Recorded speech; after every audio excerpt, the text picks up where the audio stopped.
Korea जिला के चिरमिरी क्षेत्र में आए दिन चोरी के वारदात ले जनता परेशान है। कतको जगह चोरी के घटना आगू आए है।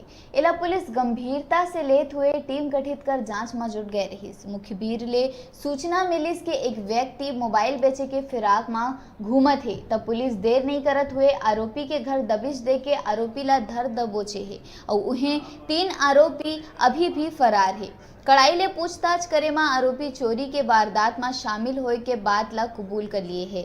आरोपी कना ले 11 नग मोबाइल समेत दूसर सामान जब्त करे गए है, जेकर कीमत लगभग 35,000 रुपया बताए जाते।